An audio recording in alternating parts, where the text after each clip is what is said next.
जय हिंद, राधे राधे। आज उपराष्ट्रपति के बारे में देखते हैं। उपराष्ट्रपति भारत का दूसरा नागरिक होता है। प्रथम नागरिक राष्ट्रपति और दूसरा नागरिक उपराष्ट्रपति होता है। उपराष्ट्रपति से संबंधित महत्वपूर्ण अनुच्छेद देखते हैं। अनुच्छेद 63। अनुच्छेद 63 उपराष्ट्रपति होगा, भारत का एक उपराष्ट्रपति होगा। 64 है अनुच्छेद। अनुच्छेद 64 में राज्यसभा का पदेन सभापति होगा उपराष्ट्रपति, यानी उपराष्ट्रपति राज्यसभा का पदेन सभापति होगा। यहाँ एक और ध्यान देना बात है कि पदेन सभापति तो होते हैं, पर ये राज्यसभा के सदस्य नहीं होते हैं। साथ ही साथ इन्हें मत देने का अधिकार भी नहीं है। विशेष परिस्थिति में निर्णायक मत देते हैं, तो बाद में देखेंगे। अनुच्छेद 65। अनुच्छेद 65 है कि अगर राष्ट्रपति की अनुपस्थिति में उपराष्ट्रपति, राष्ट्रपति के खाली पद या अनुपस्थिति में उपराष्ट्रपति राष्ट्रपति का कार्यभार संभालेंगे। अनुच्छेद 66। अनुच्छेद 66 में है निर्वाचन के लिए निर्वाचन मंडल, यानी उपराष्ट्रपति के निर्वाचन के लिए यानी चुनाव के लिए एक निर्वाचन मंडल। ये निर्वाचन मंडल में कौन कौन भाग लेते हैं? लोकसभा और राज्यसभा। इसमें मनोनीत सदस्य भी भाग लेते हैं। राष्ट्रपति के चुनाव में मनोनीत सदस्य भाग नहीं लेते थे, उपराष्ट्रपति के चुनाव में मनोनीत सदस्य भाग लेते हैं। अनुच्छेद 67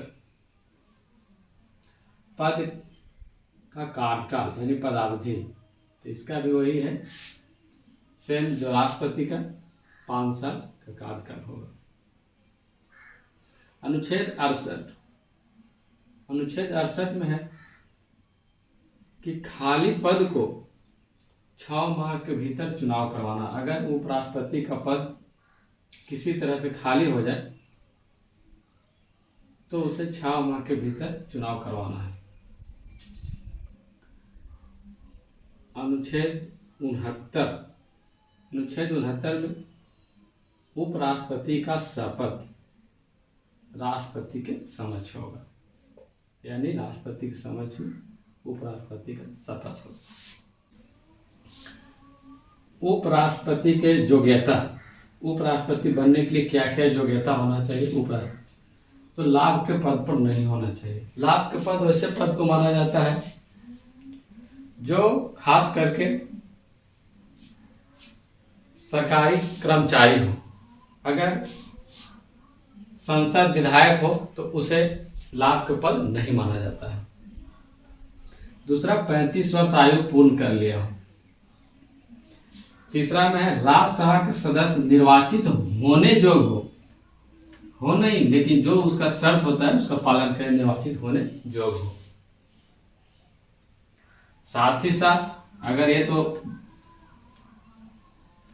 बहुत से सारे लोग में रहते हैं, 140 करोड़ वासियों में लगभग बहुत से लोग में है, तो सभी उपराष्ट्रपति के चुनाव नहीं लड़ सकते। उसके लिए एक और शर्त है।